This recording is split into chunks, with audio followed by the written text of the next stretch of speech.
Hey, what's up, everybody? Happy Monday. It is officially the beginning of RLCS again, the Winter North American Regional Event #1, or the X Games Open, as it's been deemed, has officially come to a conclusion. Lots of crazy results, both in the group stage as well as everything else. And in today's video, we're going to talk about it step by step. The teams that made it in, how they performed in groups, no matter how crazy that was, as well as going through the brackets. We'll try to break it down in like 3 or 4 segments. Let's jump into it.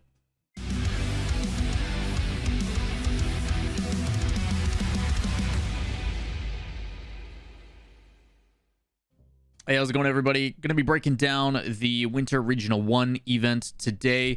And if you guys want to make sure you don't miss out on breaking down, we've got the groups and stuff figured out if you guys haven't seen my tweet. But EU close qualifiers have come to a conclusion as well this past weekend. So tomorrow's video, we'll make sure to break down that, tell you who's in what group and stuff like that, or you can check out my Twitter. But details on that will be in tomorrow's video. Either way, we're going to jump straight into the bracket and talk about how things went down. 16 teams that are competing in the first regional. 8 of them automatically qualified. Those teams: Energy, FaZe Clan, G2, Complexity, Team Envy, Space Station, Ghost, and V1. Those are automatically given their position due to their point ranking. After the fall events ended, they took a snapshot of the top 8 teams. Those were the top 8 teams that were there. Shopify, Rebellion, Rogue, Vibrance, Xset, Torrent, Sonics, Oxygen, and RBG came from the closed qualifiers. Those were the 8 teams out of 16 that progressed from the closed qualifier Swiss stage. After they got all 16 of those teams, they then broke them down by who the best performing teams were over the last 3 events, including the major. So the fall major, regional 3, and regional 2 from the fall split. That is why Xset gets bumped up as compared to V1 and everything else. Been a lot of conversation by a particular pro about the frustration that happens with this. We'll talk about that in a future video. But with that said, we've got our groups as follows. In Group A, you've got Energy, Vibrance, RBG, and Xset. In Group B, you've got V1, Shopify, Rebellion, G2, and Ghost Gaming. In Group C, you've got FaZe Clan, Space Station, Rogue, and Torrent, named and deemed to the Group of Death. And then Group D, you've got Envy, Oxygen, Complexity, and Sonics. And some pretty crazy results. Not going to break down every single one of these, but a couple things to pay attention to how this stuff all plays out. First and foremost, if you are, after you play your round robin group, so you are a team playing 3 other matches in all best of 5s, if you are the first or second team and you are tied with the team above you, so if you both are 2-1, you then play another best of 5 tiebreaker, and the winner of that ends up becoming the best seed, and the one below that becomes the second seed. Same thing applies to 3-4.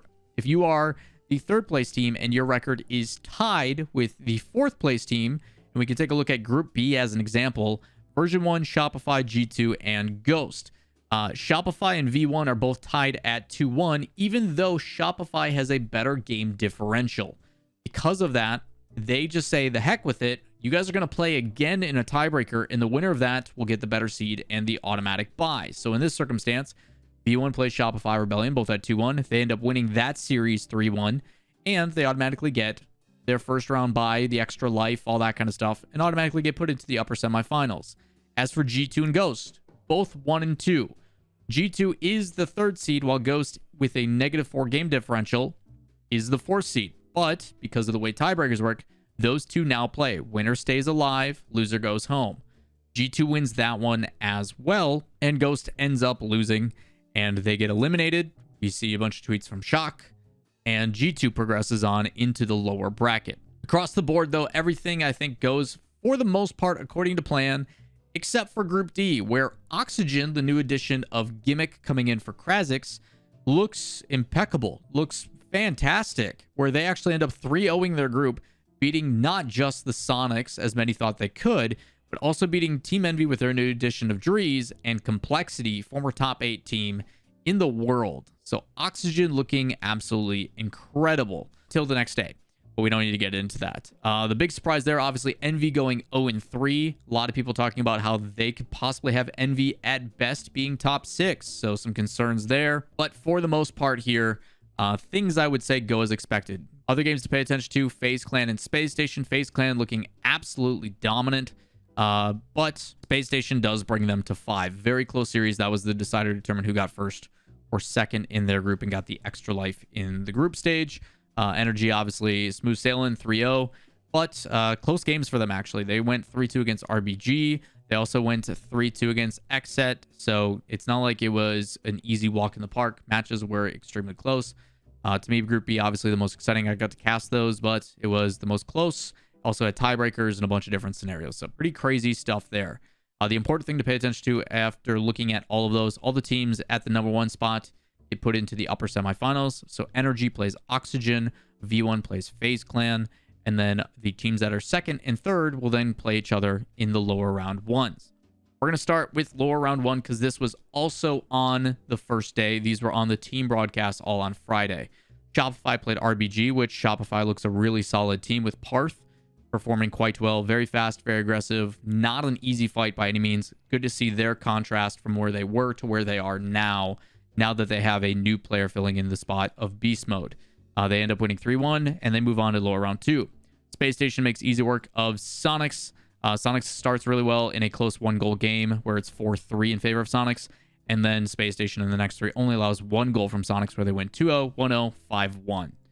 In the next game, Vibrance puts up a really good fight, and I expect that. Vibrance, to me, is that team that has potential to consistently make top 8. They're just going to have to win that one upset match to bump in. All these teams that are in the bracket are top 12 in North America at the current moment, and winning that lower round 1 puts you in top 8. So a pretty big deal here, but I expect Vibrance to always be in that match where it's like we either win and we make top 8 or we lose and we're just out of it. So G2, who a lot of people said looked really bad or looked poor in group, which I don't agree with because I got to watch them firsthand. By all means, there's some things they need to figure out, and that's expected when you have a totally different play style of Drees kind of sitting a little bit further back and enabling JNAPS, and Chicago is obviously having a more impactful approach. There is times where on the like metal sheet on the top right or the indicators where they show like demos and stuff, all 3 players on G2 had a shot at the same time. So their offense is very threatening, as it always has been, and it's still better, and I think their defense has gotten better as well. They put up a really good fight against V1. I'm surprised they actually didn't win that series. Overall, though, G2 Vibrance. G2 does end up winning in 5. There was a minute 41 overtime in game 4, but very close series. 3-1, 3-2, 2-1, 1-0, 1-0. So all 1-goal games except for 1. The last game was Complexity versus Rogue. Rogue, the new addition of Aqua, looking very good. Aqua having a massive impact. I think Gyro looks way more comfortable. They just look like an entirely different team. A team that I think can and will compete for top 8 consistently, which is really exciting for Rogue as well. We were wondering what these roster changes were going to do, how they were going to affect teams, and immediately some having better performances, others not so much. Looking at Envy as of now, hopefully they bounce back. But Rogue putting up a really good fight. In the past, Rogue was just kind of brushed aside, and Complexity's offense would just overwhelm. In this circumstance, Rogue is able to keep up with offense, which is something they've been struggling with significantly. And they bring it all the way to 5. Really close series, really exciting series, all 1-goal games with an OT in there as well. Rogue taking the fight to Complexity. It's awesome to see. Complexity's offense, though, just a little bit too much. Shad and Razebull and AJG not getting enough credit still. I don't know why, but I do think playstyle wise, there is some contrast that we'll talk about as to why I think they struggled so much in the next round. Starting on the next day, we then went through upper semifinals. This is on Saturday. So upper round semifinals, lower round 2, lower quarterfinals, and I think that's it. I think they covered, 6 matches. Lower round 2 was Shopify versus Space Station. Space Station just clearly the better team. The Daniel acquisition has been absolutely incredible. They hold Shopify Rebellion to just 1 goal and demos galore. They're averaging like 4 or 5 demos a game. It's absolutely lethal. Garrett's talking about it in his interview where you have to go for demos. It's just the only way because teams have gotten so good on defense. It only further exemplifies that now. You see it a lot in this series as well.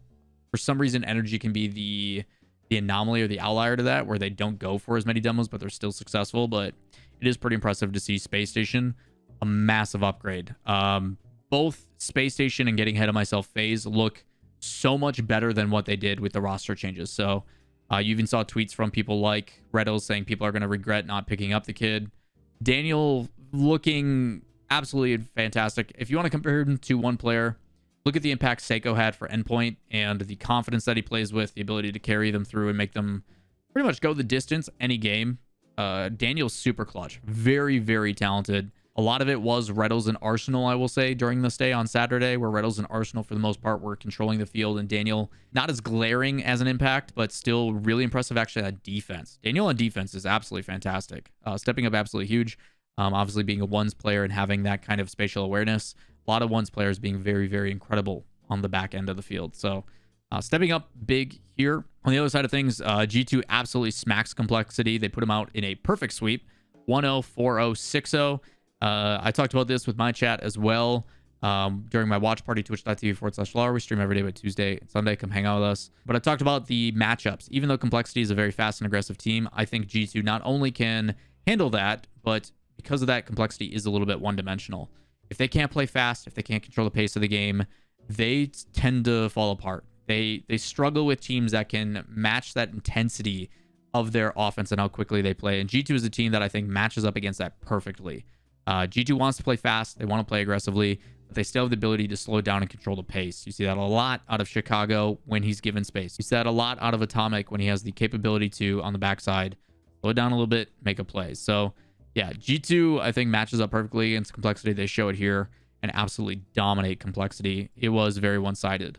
Up to this point, we had not seen any matches on the day not be a sweep, and that continues. So Space Station 3 over Shopify, G2 3 over Complexity. We then go to the upper side of things, and Energy 4-0s Oxygen. I don't think anybody expected anything different. While Oxygen did have a very good series and looked incredible in their group stage against the best team in North America, they do fall short. 3-0, 4-1, 3-1, 3-2. So Oxygen does get better as the game progresses, but I think they just get overwhelmed and outclassed by Energy. Nothing really crazy analysis-wise. Energy is just the better team, and it showcases here. So sweep there. We then go to V1 versus FaZe Clan, and FaZe basically makes V1 look like a bronze team. They're faster, they're more aggressive. Basically, the entire game, every single touch from V1 was a touch to get pressure away and alleviate that pressure for like half a second. It was never controlled. It was never able to slow down the pace so they could catch up, get into a position, get boost. FaZe dominated this from start to finish. It was absolutely brutal. V1 does do a little bit better as the game starts to progress, but at the end of the day, FaZe absolutely from start to finish dominated V1 in this series. It was not even close. I know there's an OT in there, and there was a couple glimmers of hope at the end, but FaZe all in on this one, and it really showed. So FaZe, fast, aggressive, controlling the boost, everything from start to finish. They are so lethal on offense. I think right now in North America, there's maybe 2 teams that can compete with them, maybe 3 on a good day. So pretty crazy. FaZe looking incredible with this typical pickup. Drop down to the lower quarterfinals. You get Oxygen, who just lost, going up against a hot looking Space Station, and we finally don't get an entire sweep, but it's pretty dang close. Space Station wins 4-1 with 2 OTs in this one. Oxygen put up a much better fight as they settle into the day, and it doesn't matter. Again, just outclassed. I think Space Station right now, based upon what I've seen with Daniel, look like a top 3 team in the region. They look absolutely incredible with the addition. They're finding a player again, playstyle-wise, that I think complements Red Bulls really well. Very pass-heavy, but still also demo and aggressive. Works out really well. There's a lot of times where you see Red Bulls there where he'll chase down somebody on the front side of the field, where it's like, yeah, my player's got a solo ball. I'm going to literally go demo the rest of the defense and open up the net for you. And it's frustrating. It's annoying to see, but it's effective. And teams have got to learn to challenge it quicker and shut it down before it develops. So credit to Space Station. They are putting in a play style that is very effective right now, and it's carrying through against Oxygen. Oxygen just looked like they couldn't get away. They were basically running away from demos, and they had some success on offense, which is good. They were only shut out in 1 game, which is the very last one, which was very close, but a little bit more back and forth, I would say, than what I'm making it out to be. They did put up a pretty good fight, but Space Station, for the most part, controlled this game. Lower side, V1 off of a tough loss from FaZe. G2 coming off a big win from Complexity. Everybody's like, well, there's no way G2 loses now after what we just saw. And I'm like, hey, it's stylistic difference. And this one, probably one of the better series, I would say. Best for last on Saturday. V1 and G2 back and forth the entire way. Super close, best of 7. Could have went either way. Eventually, it does come down to a Game 7 overtime where V1 does win 15 seconds in. Both overtime sub 30 seconds. V1 getting both of those. Those are the difference maker. This one came down to, from the most part when watching it, Calm MVP having a really, really big performance. and clutching up and playing extremely well, hitting pretty much any shot and pass. Beast mode provides a different element to controlling the pace of the game, not being afraid to be confident on the back line, slowing it down, buying some time so the guys can get back in rotation. And Torment, as always, an unsung hero, hitting some pretty clutch shots. You'd see Beast mode go up for a solo play, but instead he would pass it off to Torment, and then Torment would hit a double touch off the backboard. Again, a lot of different looks. V1, although a lot left to be desired, is showcasing that even after a really tough loss, they are not out of it of the day. Also showing that they can beat teams in the top. I do consider G2 a top 5 team right now. The fact that they're taking wins consistently off of G2, although close in the past would never be a thing. They would go close and then they would just lose it in 5 or 7. Not the case anymore. Beast mode being a good addition. They do end up taking down G2, which is big for the point difference, because now Complexity, G2, and other teams ahead of them have dropped out of the bracket early. Overall points being a big difference here. All these teams that were kind of tied, Space Station, V1, Complexity, G2, whoever else was kind of in that mix, all going to be fighting for points for top 5. So for V1 to try to separate from Complexity by 2 rounds is a pretty big deal. We then start Saturday, and they kick it off with a banger. Energy versus FaZe, and it is a Game 7 nail-biter. This one is crazy for what it was, because FaZe looked absolutely dominant, and you always are curious. All these teams are changing to try to beat us. We're Energy. We're the best. You've got to basically build teams to try to compete with the world, but also you got to get through us first. And FaZe looked like they were capable of it. Super aggressive, super fast. And despite Energy not playing the crazy demo play style, they are still able to handle the threat of what FaZe brings. Although it is close, Energy does win this one. Starts with 2 overtimes. Energy takes one, then FaZe. FaZe then takes another one, and then it just goes back and forth from there. For the most part, almost all 1-goal games. This is another fantastic series to start the day. I do think we now have another super team in North America that can be at the level of NRG. People forget FaZe obviously was just a goal or 2 away from being in that grand final. The only team that beat them was NRG, and I do think now that FaZe has that capability to actively challenge NRG as the top spot, which I think is needed in North America. It's always been pretty one-sided at the top. Although we see some parity, we all just assume NRG is going to be the winner at the end. So glad to see FaZe put up a pretty good fight. They're not out yet. They do drop to the lower bracket. We then go to the lower semifinals, where Space Station makes quick work of V1. V1 puts up a much better fight than they did against FaZe, but Space Station controls this one pretty heavily. It makes quick work. Every time it looked like V1 had an answer, Space Station came back and scored immediately. There'd be times where Torment would take it off the side wall and he'd hit a ceiling shot and then dunk a player, and then Daniel, right off the kickoff, would immediately respond and flick it over Torment again. So it's like every time V1 had something good going, it immediately got countered by Space Station. Space Station looking like they're looking back to the early Space Station we saw in the fall split.